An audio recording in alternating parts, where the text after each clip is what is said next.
Menit 84. Layar stadion menyala 1-0 untuk Inggris. 6 menit lagi dan mereka nyaris menyentuh final pertama sejak 1966.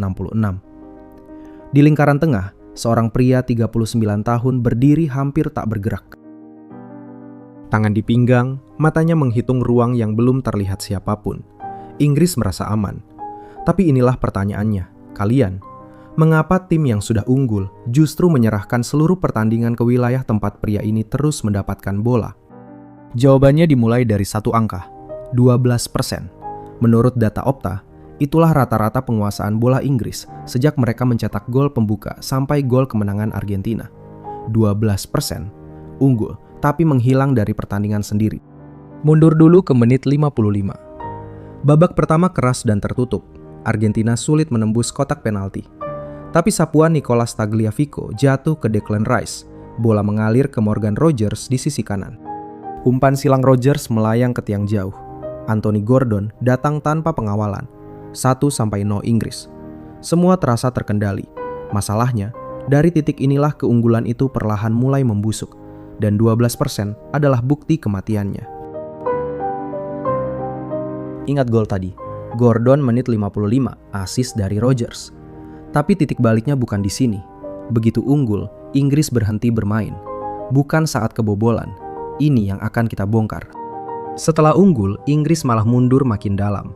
Setiap bola yang direbut tidak jadi serangan, langsung balik ke kaki Argentina. Ini pola tadi yang kita bicarakan. Tim yang unggul menyerahkan lapangan ke lawan. Thomas Tuchel dan Harry Kane sama-sama mengakui setelahnya, Inggris jadi terlalu pasif. Tapi Argentina juga memaksa mereka mundur. Tekanan datang dari dua sisi, umpan silang beruntun. Gelandang Argentina menang bola kedua, bola liar setelah duel, dan menahan serangan tetap hidup. Jordan Pickford menyelamatkan gawang berkali-kali. Alexis Mac Allister menghantam tiang. Angka penguasaan yang tadi kita sebut bukan kebetulan. XG-nya, taksiran peluang gol dari kualitas kesempatan, timpang, 1,84 lawan 0,53. Perkiraan yang menceritakan tekanan tanpa henti. Comeback ini bukan dua serangan mendadak.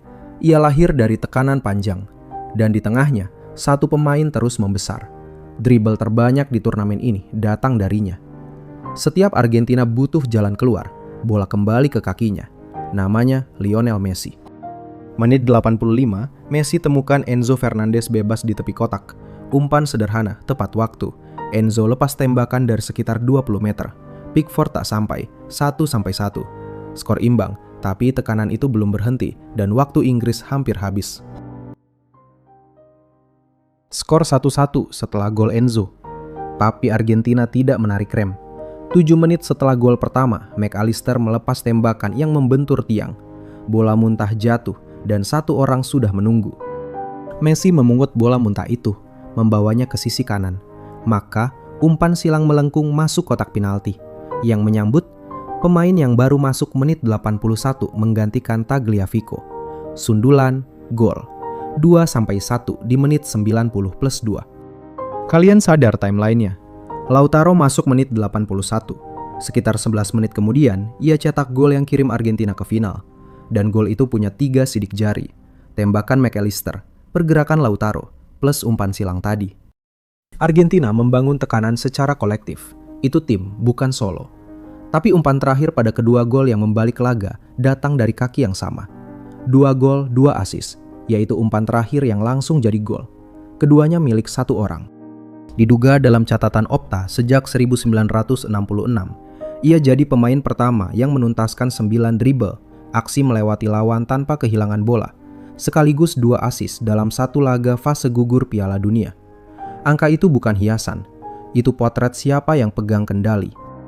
Lalu semua ini salah pergantian Tuchel jadi 5 back. Tidak sesederhana itu. Tuchel sendiri bilang gelombang umpan silang sudah datang sebelum ia bereaksi. Ini bukan bertahan, ini menyerahkan kendali.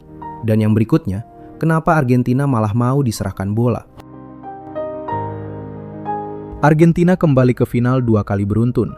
Mereka kini berpeluang jadi negara pertama yang mempertahankan gelar sejak 1962.